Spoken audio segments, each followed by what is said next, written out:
الله الرحمن الرحيم الحمد لله وكفى وسلام على عباده الذين اصطفى أما بعد فأعوذ بالله من الشيطان الرجيم بسم الله الرحمن الرحيم ومن آياته أن خلق لكم من أنفسكم أزواجا لتسكنوا إليها وجعل بينكم مودة ورحمة إن في ذلك لآيات لقوم يتفكرون صدق الله العظيم۔ بزرگان محترم، عزیزان گرامی، قرآن مجید کا پارہ نمبر 21 اور سورہ روم کی آیت نمبر 21 پڑھی گئی۔ اللہ تبارک و تعالی نے دنیا میں انسان کو پیدا کیا اپنی عبادت کے لیے۔ وَمَا خَلَقْتُ الْجِنَّ وَالْإِنسَ إِلَّا لِيَعْبُدُونَ میں اللہ تبارک و تعالی نے اس مضمون کو ذکر فرمایا، لہذا مختلف قسم کی عبادتیں رکھیں۔ نماز ہے، روزہ ہے، زکوٰۃ ہے، حج ہے، صدقہ ہے، خیرات ہے، اور بھی مختلف قسم کی بہت ساری عبادتیں اللہ تبارک و تعالی نے رکھی اور بندے ان کو ادا بھی کرتے ہیں۔ اور انسان کی موت واقع ہونے کے بعد جب اس کو قبر میں رکھ دیا جاتا ہے، بلکہ موت واقع ہوتے ہی اس کے عمل کا سلسلہ ختم، عبادات کے انجام دینے کا سلسلہ ختم ہو جاتا ہے۔ ادھر موت واقع ہوئی، ادھر نامہ اعمال بند، اب نہ نماز پڑھ سکتا ہے، نہ روزہ رکھ سکتا ہے، نہ کوئی اور عبادت کر سکتا ہے۔ اس کو قبر میں رکھ دیا جاتا ہے، برزخ کا زمانہ ہے وہ گزرتا ہے، پھر حساب کتاب کا زمانہ، حشر کا زمانہ، اس میں بھی کوئی عبادت نہیں ہے۔ پھر بندوں کے فیصلے ہو جاتے ہیں، کچھ جنت میں کچھ جہنم میں چلے جاتے ہیں۔ تو جنت اور جہنم میں جانے کے بعد کیا عبادت کا سلسلہ باقی رہے گا یا وہاں بھی نہیں؟ سوال۔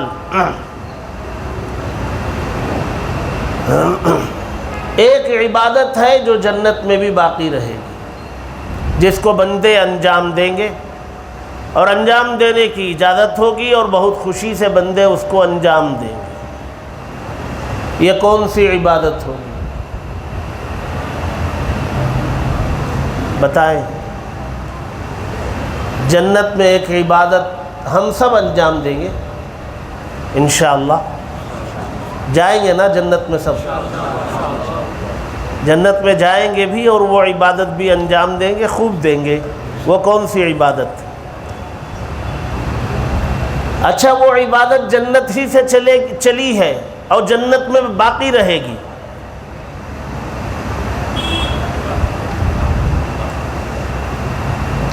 جنت سے چلی تھی اور جنت میں جانے کے بعد باقی رہے گی، اب بتائیے۔ اچھا، وہ عبادت جب اس کا ذکر آتا ہے تو بندہ بہت خوش ہو جاتا ہے، ایک کے بعد دوسری کا تذکرہ آتا ہے تو اس کے لیے بھی تیار ہو جاتا ہے۔ یہ بولیے زور سے۔ نکاح یہ عبادت ہے جس کو ہم نے کاروبار بنا لیا ہے۔ کاروبار نہیں ہے وہ، عبادت ہے۔ کاروبار ہم نے بنا لیا ہے وہ عبادت۔ اب وہ سلسلہ شروع ہوا تھا جنت سے، اور جنت میں جانے کے بعد بھی باقی رہے گا۔ جنت میں شروع ہوا تھا، آدم پیدا ہوئے تھے، تنہا آدم علیہ السلام کو جنت میں رکھ دیا گیا تھا۔ بہت بڑی جنت تھی، بہت ساری نعمتیں تھیں، لیکن آدم کا دل نہیں لگ رہا تھا۔ بات صحیح ہے، سمجھ میں بھی آتی ہے، بھائی بہت بڑے بنگلے میں ایک آدمی رہے گا تو کیا ہوگا، ساتھ میں کوئی ہونا چاہیے بات کرنے والا، دل بہلانے والا۔ تو یہ بات تو سمجھ میں آتی ہے کہ آدم علیہ السلام کا دل نہیں لگا، تو اللہ تبارک و تعالیٰ نے ان کی دل جوئی کے لیے حوا علیہ السلام کو پیدا کیا، پھر ان دونوں کا آپس میں نکاح کر دیا۔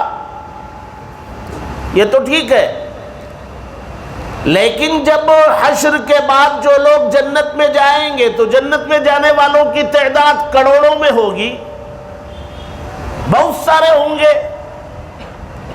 تو وہاں انسان کے دل نہ لگنے کا کیا مطلب ہے؟ بھئی آدم کو نہیں لگ رہا تھا، اکیلے تھے، نہیں لگ رہا تھا، ٹھیک ہے، بات سمجھ میں آ رہی ہے، عقل میں آ رہی ہے، لیکن فیصلوں کے بعد وہاں تو کروڑوں انسان ہیں، رشتہ دار بھی ہوں گے بہت سارے، ماں باپ بھی ہوں گے، بچوں میں سے بھی ہوں گے، اور بھی دوست احباب میں سے سب ہوں گے، تو دل تو لگے گا، اس موقع پر لگنا چاہیے۔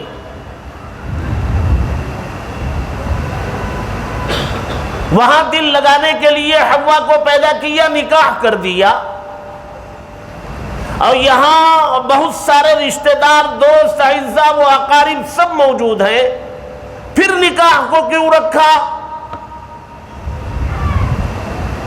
اچھا ایک نہیں، کتنی حوریں ملیں گی جنتی کو؟ ڈر رہے بولو، دنیا میں دوسرے نکاح سے لوگ ڈرتے ہیں،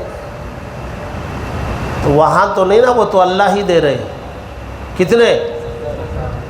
70، اور اس پر وہ دنیا کی بیوی حاکم، جی 70 حوریں مل رہی ہیں، اور وہ حوریں مل رہی ہیں تو ایسی بازار میں نہیں مل رہی ہے، نکاح ہوگا، وہ بیویاں ہوگی آپ کی۔ قرآن مجید میں جگہ جگہ اللہ تبارک و تعالی فرماتے وَلَهُمْ فِيهَا أَزْوَاجٌ مُطَهَّرَةٌ،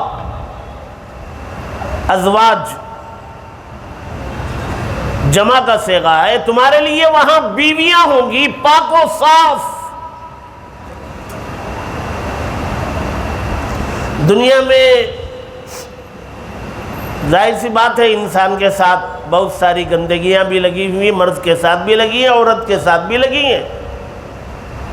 یہاں کھانا کھاتے ہیں تو پھر ہمیں واش روم جانا پڑتا ہے، پسینہ نکلتا ہے، بدبو آتی ہے، صبح اٹھ کر کے برش کرنا پڑتا ہے، بہت ساری چیزیں ہیں نا جی۔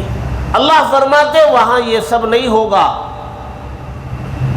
وہاں نہ واش روم ہے، نہ اس کی ضرورت پیش آئے گی، نہ وہاں پیسٹ اور برش ہے، نہ کچھ نہیں، نہ پسینہ ہے، نہ بدبو ہے، نہ کچھ ہے۔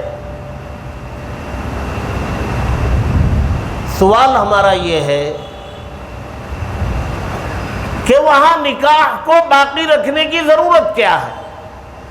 جواب یہ ہے کہ کروڑوں انسانوں کے ہونے کے باوجود ماں باپ، بھائی بہن، رشتہ دار، اعزاء و اقارب، شاگرد، مرید، مصلی، علاقے کے لوگ، یہ سب ہونے کے باوجود اس کے اندر کمی ہوگی، سکون کی کمی ہوگی۔ وہ تلاشے گا کہ میرے لیے شریک حیات کہاں ہے، میرا جوڑا کہاں۔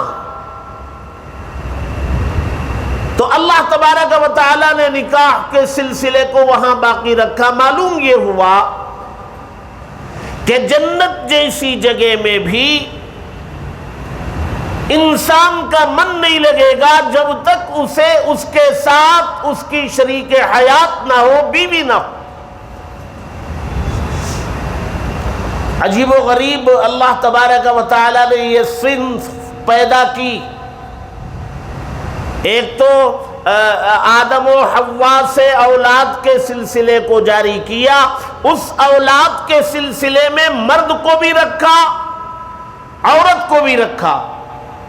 اور قرآن مجید میں اللہ تبارک و تعالیٰ نے اس کو فرمایا یا ایھا الناس اتقوا ربکم الذی خلقکم من نفس واحدۃ، اے لوگو تمہیں ایک نفس سے اللہ نے پیدا کیا، من نفس واحدۃ وجعل منها زوجها، پھر اسی سے اس کی بیوی کو پیدا کیا، وبث منہما، پھر ان میاں بیوی سے آدم و حوا سے، وبث منہما رجالا کثیرا ونساء، بہت سارے مردوں کو پیدا کیا، بہت ساری عورتوں کو پیدا کیا۔ یہ مرد و عورت کو پیدا کرنا اللہ کی نعمت، پھر اس مرد و عورت میں ایک جوڑا بنانا وہ بھی اللہ کی نعمت، پھر ان جوڑوں کا آپس میں نکاح کے ذریعے مل جانا اللہ کی نعمت، پھر ان دونوں کے ملنے کی وجہ سے ان کی اولاد کا سلسلہ جاری ہونا اللہ کی نعمت۔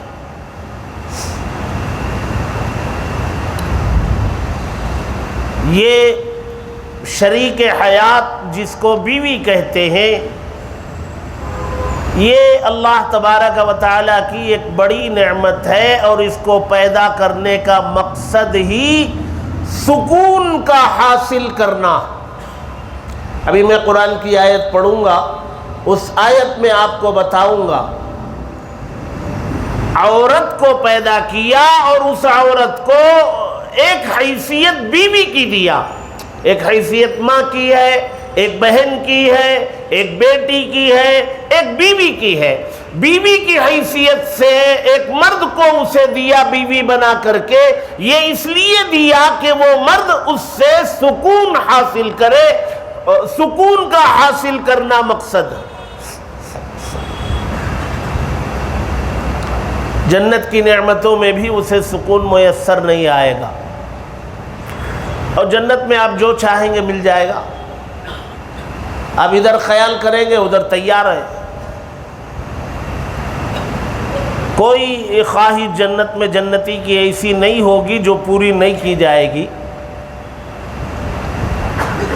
ان ساری نعمتوں کے ہونے کے باوجود وہ اپنے اندر ایک کمی محسوس کرے گا، اور وہ کمی ہوگی بیوی کی۔ اللہ تبارک و تعالیٰ نے نکاح کے سلسلے کو جاری رکھا، اس کا مطلب یہ ہے جنت کی ساری نعمتوں کے مقابلے میں، جنت کی ساری نعمتوں سے زیادہ قیمتی نعمت کون سی ہے؟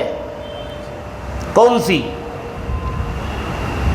جی، جنت کی ساری نعمتوں سے زیادہ قیمتی نعمت بیوی ہے، اس لیے کہ وہ تو موجود ہے، سکون نہیں مل رہا ہے۔ جنت میں ہے، باغ ہے، پانی ہے، نہر ہے، دودھ کی نہر ہے، شہد کی نہر ہے، پانی کی نہر ہے، باغیچہ ہے، اور پرندے ہیں، اور کیا کیا ساری نعمتیں، من نہیں لگ رہا ہے۔ تو من لگنے والی چیز وہ بیوی ہے، تو یہ ساری نعمتیں جس سے من نہیں لگ رہا ہے یہ بے قیمت ہے، اور جس سے من لگ رہا ہے وہ قیمتی ہے، اور حقیقت میں قیمتی ہے۔ چونکہ مسلمانوں نے نکاح کی حقیقت کو سمجھا نہیں، مسلمانوں نے، مسلم معاشرے نے نکاح کو ایک کاروبار، ایک تجارت کی شکل دے دی، تو جو سکون اللہ تبارک و تعالیٰ نے اس میں رکھا ہے، وہ سکون 95% لوگ وہ سکون حاصل کرنے میں ناکام ہے۔ انہیں پتہ ہی نہیں کہ یہ رشتہ کیا ہے، انہیں پتہ ہی نہیں کہ اللہ تبارک و تعالیٰ نے اس رشتے کو بنایا کیوں ہے۔ اللہ تبارک و تعالیٰ فرماتے وَمِنْ آیَاتِهِ، اللہ تبارک و تعالیٰ کی نشانیوں میں سے ہے، آیات نشانیاں، اللہ کی قدرت کی نشانیوں میں سے ہے أَنْ خَلَقَ لَكُم مِّنْ أَنفُسِكُمْ أَزْوَاجًا، کہ تمہارے ہی میں سے اللہ تبارک و تعالی نے تمہارے لیے بیویاں پیدا کی۔ کیوں پیدا کی؟ اللہ نے تو یہ بتا دیا کہ تمہارے میں سے تمہارے لیے بیویاں پیدا کی۔ سوال پیدا ہوتا ہے کیوں پیدا کی؟ جواب اللہ نے دیا لِتَسْكُنُوا إِلَيْهَا، تاکہ تم اس سے سکون حاصل کرو۔ وہ سکون حاصل کرنے کے لیے بنائی گئی۔ اسے بیوی کا درجہ دو گے تو وہ سکون ملے گا جو جس سکون کے ملنے کے لیے اللہ نے اسے بنایا۔ اسے بیوی کا درجہ نہیں دو گے تو وہ سکون نہیں میسر آئے گا۔ اور سکون بہت بڑی دولت ہے، اور اس دولت کو کسی بازار سے خریدا نہیں جا سکتا۔ لیکن افسوس کہ مسلمان چند ٹکوں میں اس سکون کو فروخت کر دیتے ہیں۔ چند ٹکوں میں، 1,00,000 2 لاکھ 4 5 لاکھ جوڑے کے پیسوں میں، یا ایک کار ایک موٹر سائیکل کے عوض میں یہ سکون بیچ دیتے۔ بھئی ہمیں سکون نہیں چاہیے، یہ دے دو۔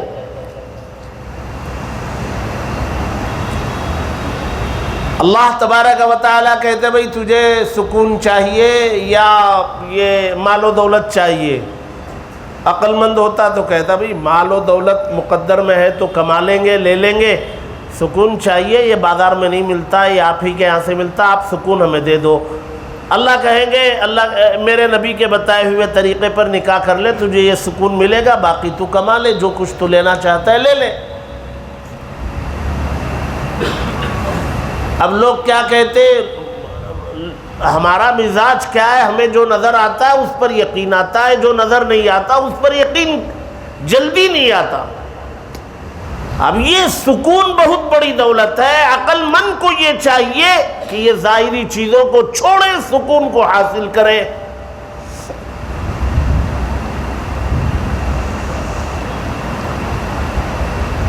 اللہ تبارک و تعالی فرماتے ہیں کہ میری نشانیوں میں سے، کیا نشانی ہے بھائی اس میں؟ اللہ کی قدرت کی نشانی ہے بھئی یہ عورت پیدا کیا اور بیوی بنا دیا، اس میں نشانی کیا ہے؟ نشانی یہ ہے کہ یہ میرا موبائل ہے، یہ میں کسی کو دینے کے لیے تیار نہیں ہوں گا، نہیں دوں گا۔ ہاں میرا من چاہے بیچ دوں گا، لیکن ایسے ہی کوئی آ کے ہم سے پوچھے یہ موبائل دے دو، نہیں دوں گا۔ پین دے دو، نہیں دوں گا۔ بہت ساری میری چیزیں ہیں، میں نہیں دوں گا۔ بیٹی بھی میری ہے نا، بیٹی بھی میری ہے نا۔ ایک آدمی آ کے پوچھ رہا میں کیوں دے رہا ہوں؟ نہیں دوں گا، میری اولاد ہے، کیوں دوں آپ؟ لیکن میں دیتا ہوں۔ اس کی کیا ضروری کام ہے؟ تحقیق کرنا ہے، جانکاری حاصل کرنا ہے، اطمینان کر لینا ہے۔ وہ ساری چیزوں کے بعد میں اپنی چیز، میری بیٹی، میرے جگر کا ٹکڑا، میرا خون، میری اولاد، جس کے ایک ایک پل کو میں نے دیکھا ہے، جس کو میں نے پالا ہے، پوسا ہے، اور ہزاروں روپے اس کی تعلیم پر، تربیت پر، علاج پر خرچ کیے ہیں، اس کی ایک مسکراہٹ کے لیے میں سب کچھ قربان کرنے کے لیے تیار رہتا تھا۔ باہر سے آتا تھا کہ اس کو چمٹ لیتا تھا، وہ ہم سے چمٹ جاتی تھی۔ اس کو جگر کا ٹکڑا کہا نا، وہ جگر کا ٹکڑا میرا ہے، میں کیوں دوں کسی کو؟ لیکن میں بہت خوشی سے تیار ہو جاتا ہوں، بھائی دے دیتا ہوں، اور بہت اچھے طریقے سے دیتا ہوں، ایسا نہیں بددلی سے اور اس سے نہیں دیتا، بغیر خوشی کے ساتھ۔ روتا بھی ہوں تو وہ خوشی کے آنسو ہوتے ہیں، بھئی ایک ذمہ داری پوری ہو گئی، خوشی کے آنسو ہیں، لیکن بھیجتا خوشی سے ہوں، اور بہت سارا سامان وغیرہ اس کو دے کر کے بھیجتا ہوں۔ اب وہ ہماری بیٹی بھی اپنے ماں باپ کو اور بھائیوں کو، بہنوں کو، اس گھر کو جس میں اس نے 18-20 سال گزارے، وہ چھوڑ کے جانے چلی تیار ہو جاتی۔ وہ بھی تیار ہو جاتی ہے، میں بھیجنے تیار، وہ جانے تیار۔ یہ میرے بھیجنے کے لیے تیار جو میں ہوں، یہ مجھے تیار ہونے میں اللہ کی مدد ہے۔ اللہ نے مجھے تیار کر دیا، مجھے بھیجنے تیار کر دیا، اسے جانے تیار کر دیا، یہ اللہ کی قدرت کی نشانی۔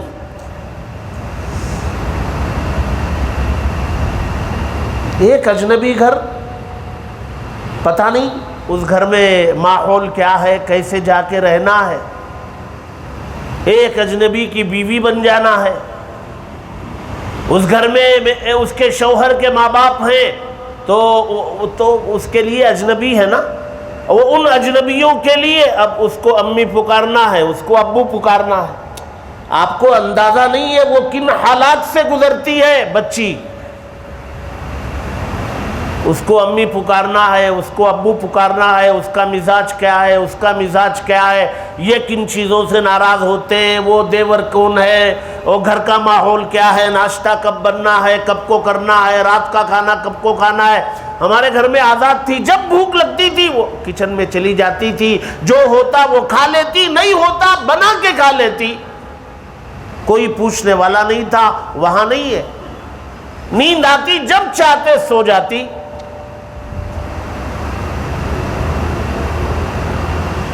لیکن اس نئے ماحول میں تو ایسا نہیں ہے۔ لیکن ہم سب بھیجتے ہیں، وہ چلی بھی جاتی ہے، ایک اجنبی ماحول میں چلی جاتی ہے، اپنے ماں باپ کا گھر چھوڑ دیتی ہے اور اجنبی گھر کو اپنا لیتی ہے۔ اچھا، نکاح تک اور نکاح کے بعد رخصتی تک ماں باپ کے گھر میں جب وہ رہتی ہے تو اس کی سوچ مالکانہ ہوتی ہے کہ میں یہاں مالک ہوں اپنے گھر میں، لیکن ایک مرتبہ رخصتی ہو جائے تو جانے کے بعد جب آتی ہے ماں باپ کے گھر میں تب اس کا تصور مالکانہ نہیں ہوتا۔ اب وہ آزادی سے ہر الماری نہیں کھول سکتی ہے، خود بخود اس کے اندر احساس آ جاتا ہے کہ اب میں یہ کھولوں تو امی کو پوچھ لوں، یہ پہننا ہو تو امی کو پوچھ لوں۔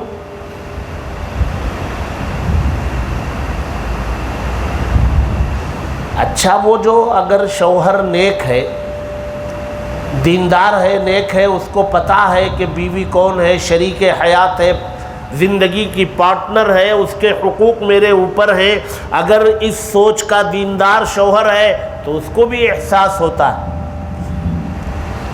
اس کو بھی احساس ہوتا ہے ایک اجنبی گھر چھوڑ کے آ گئی ہے، اس کی دل جوئی کرنا، اس کا خیال رکھنا، اس کا من لگنے کے کام و کاج کرنا، اس کو خوشی پہنچانا، یہ دیندار شوہر کرتا ہے۔ اچھا، دیندار شوہر کے دل میں اس کی محبت آ جاتی ہے۔ نکاح سے پہلے جو ہے جس سے رشتہ ہو کر کے ہے، نکاح سے پہلے وہ بیمار ہو گئی یا اس کو کوئی پریشانی لاحق ہو گئی، اس لڑکی کو ابھی نکاح نہیں ہوا، رشتہ ہوا ہے، نکاح نہیں ہوا، تو کوئی پریشانی اسے پیش آ گئی تو جس سے رشتہ ہوا اس لڑکے کو اتنی تکلیف نہیں ہوتی، تھوڑی بہت ہوتی ہے، ایسا ہے کیا، وہ ٹھیک ہے بس۔ لیکن نکاح کے بعد اگر بیوی کا درجہ دیا ہوا شوہر ہے تو اس کی طبیعت ذرا بھی خراب ہو جائے اس کو بے چینی شروع ہو جاتی۔ یہ جو دو اجنبی گھرانوں کے ایک لڑکے اور ایک لڑکی کے درمیان یہ نکاح ہونے کے بعد اس کے دل میں اس کے لیے تڑپ، اس کے دل میں اس کے لیے تڑپ، ایک دوسرے کے لیے دو جسم ایک جان کی طرح یہ جو ہوتے ہیں، یہ کون پیدا کرتے ہیں؟ اللہ تبارک و تعالی نے فرمایا وَجَعَلَ بَيْنَكُمْ مَوَدَّةً وَرَحْمَةً، اور ان میاں بیوی کے درمیان ہم نے محبت پیدا کی اور ہم نے ان دونوں کے درمیان ایک دوسرے کے لیے رحم اور مہربانی کا مادہ پیدا کیا۔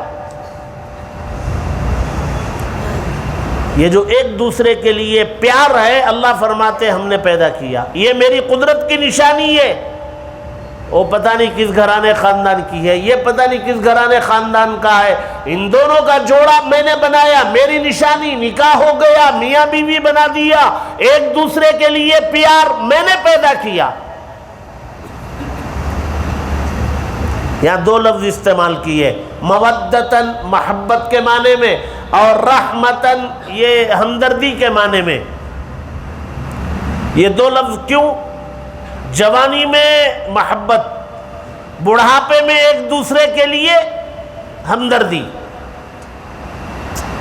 جوانی میں ایک دوسرے سے محبت ہے، اب وہ محبت ایک عمر تک وہ تقاضے رہتے ہیں، ایک عمر میں جانے کے بعد وہ تقاضا ختم ہو جاتا ہے، تب بھی ایک دوسرے کی ضرورت رہتی ہے۔ تقاضا ختم ہو گیا لیکن ضرورت رہتی ہے، وہ ضرورت کیسی؟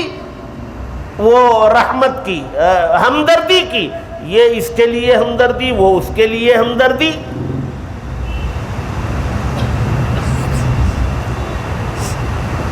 کچھ لوگوں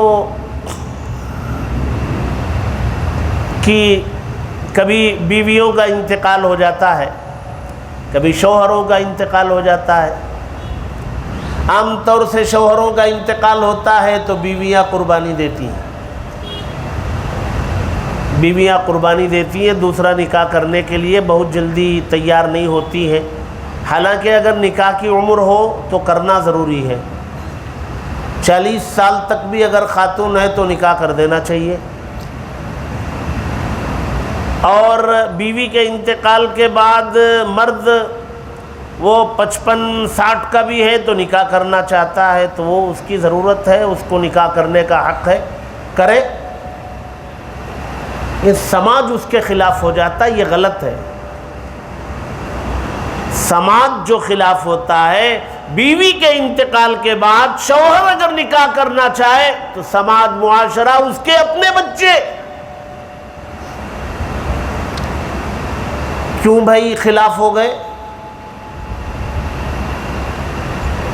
یہ خلاف ہونا جو ہے یہ اللہ تبارک و تعالیٰ نے اجازت دی، اللہ نے یہ حکم دیا، یہ قانون بنایا، اور تمہاری مخالفت اپنے باپ سے نہیں ہے، اللہ کے بنائے ہوئے قانون سے ہے۔ تم اپنے باپ کا وہ کام نہیں کر سکتے جو بیوی ہی کر سکتی ہے، تمہاری ذمہ داری ہے۔ ابا کی اگر ضرورت ہے تو تم آگے بڑھ کے کر دو، پوچھو۔ سماج میں بہت ساری خرابیوں میں ایک خرابی یہ بھی ہے کہ یہاں ضرورت پر جو ہے نکاح میں رکاوٹ بنتے۔ ایک تو بیوی کے ہوتے ہوئے دوسرا نکاح کرنا ہمارے یہاں ماحول نہیں ہے، چلو ماحول نہیں ہے ٹھیک ہے جی، ماحول اس لیے نہیں ہے کہ ہمارے یہاں وہ عدل وغیرہ جانتے نہیں لوگ،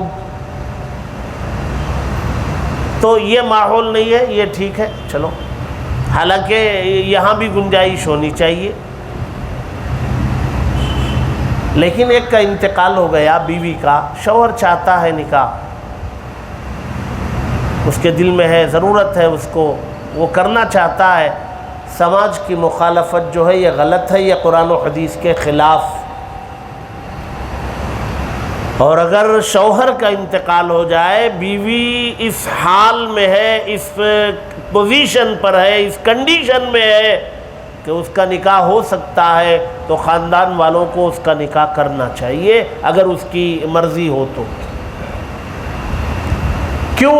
اللہ تبارک و تعالیٰ نے فرمایا ان دونوں میں دو چیزیں میں نے پیدا کی، ایک محبت، جب تک ایک دوسرے کے وہ تعلقات کا تقاضا رہتا ہے، وہ تقاضے تک محبت ہے، ایک عمر میں جا کر کے وہ تقاضا ختم ہو جاتا ہے، اس تقاضے کے ختم کے بعد ایک دوسرے کے لیے ہمدردی۔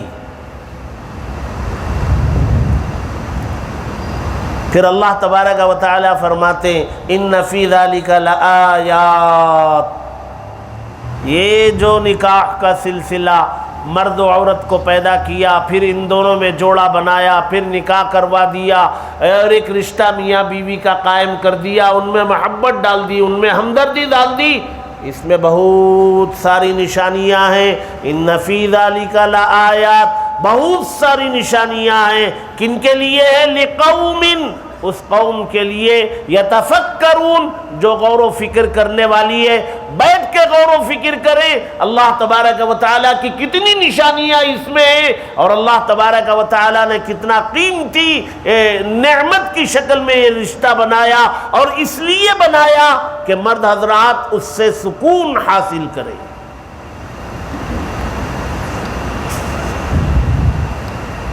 جن مردوں کو اپنی بیویوں سے سکون ملتا ہے وہ زیادہ وقت اپنے گھروں میں گزارتے ہیں، اپنا کام باہر کا ہوا پھر گھر،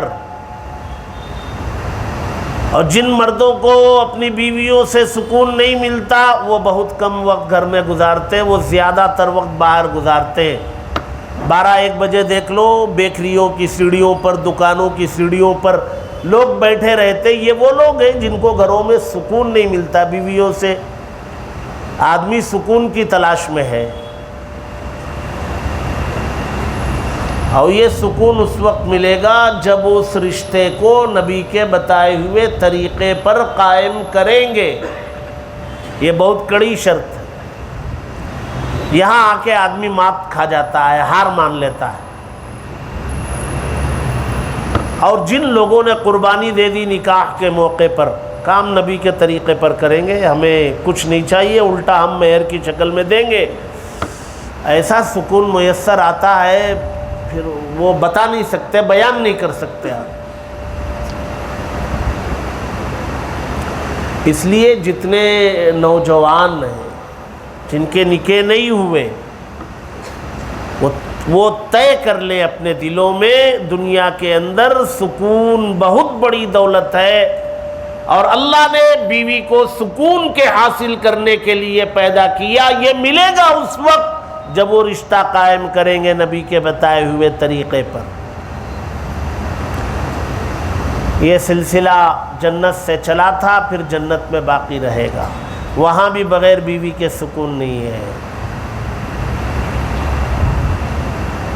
اس لیے اس رشتے کی عظمت کو سمجھنے کی ضرورت ہے، بیوی کو بیوی کا جائز حق دینے کی ضرورت ہے، اس کو شریک حیات بولے تو پارٹنر آف لائف، زندگی کی پارٹنر، نوکرانی، خادمہ، باندی، ہمارے احسانوں تلے دبی نہیں، پارٹنر ہے، دونوں مل کے ایک کمپنی چلا رہے، ایک گھر چلا رہے۔ ہمارا سماج یہ چیز اب تک نہیں سمجھا ہے، اس کو سمجھنے کی ضرورت ہے، تو دنیا جنت بنے گی، گھر جنت بنے گا، اور اگر یہ سمجھیں گے نہیں تو پھر وبال ہو جائے گی زندگی۔ اس میں اللہ نے اس رکوع میں بہت ساری علامتیں، نشانیاں بتائی ہیں، اس میں ایک بڑی نشانی اس کے بعد کی آیت میں اللہ نے فرمایا کہ یہ جو الگ الگ زبانیں ہیں، یہاں ہم کچھ بول رہے ہیں کرناٹک میں، تمل ناڈو میں کچھ، آندھرا میں کچھ، کیرلا میں کچھ، جی، اور ادھر آسام میں کچھ، یہ جو زبانوں کا اختلاف ہے، اللہ فرماتے یہ بھی ہم نے پیدا کی، الگ الگ زبان ہم نے پیدا کی، ساری زبانیں اللہ کی پیدا کردہ ہیں۔ اس کے بعد کی آیت میں اللہ فرما رہے ہیں یہ زبانوں کا الگ الگ ہونا یہ بھی ہم نے پیدا کی، یہ بھی ہماری نشانیوں میں سے ایک، بہت ساری نشانیاں اس میں ذکر کی ہیں، لیکن موقع اتنا نہیں ہے نا، آپ کو کتنا آدھا گھنٹہ بٹھا سکتے ہیں، اور ماشاءاللہ آپ لوگ بہت شوق سے بیٹھتے بھی ہیں، تو کھانا اتنا ہی کھایا جائے جتنا ہضم ہو، زیادہ کھا لیں گے تو بدہضمی ہو جائے گی۔ تو رمضان کے بعد آپ حضرات ارادہ کریں، ہر ہفتے کو عشاء تفسیر ہوتی ہے، ہر ہفتے کو عشاء 9 سے 10 تک ہوتی ہے، آپ سب حضرات طے کریں ہفتے میں ایک دن 1 گھنٹہ، مزہ آئے گا۔ قرآن مجید کا ایک کہ قرآن میں ہے کیا، اللہ نے کیا بیان کیا، کیا کیا چیزیں، علم میں اضافہ ہوگا، آپ ان باتوں کو محفوظ رکھیں گے، کبھی کسی غیر سے گفتگو کا موقع ملے گا، ایک انٹلیکچوئل سے آپ بات کریں گے اور آپ یہ چیزیں پیش کریں گے تو وہ آپ سے بہت امپریس ہو جائے گا، یہ کون کی بہت زیادہ جاننے والا ہے۔ ان کے پاس یہ سب چیزیں نہیں ہیں، یہ گیان جو ہے ان کے پاس نہیں، یہ اللہ نے قرآن میں دیا ہے۔ اللہ تبارک و تعالی ہم سب کو ان باتوں کو سمجھنے، زندگیوں میں جگہ دینے، عمل کرنے کی توفیق عطا فرمائے۔ الحمد للہ رب العالمین والعاقبۃ للمتقین والصلاة والسلام علی رسولہ سیدنا محمد وآلہ واصحابہ اجمعین۔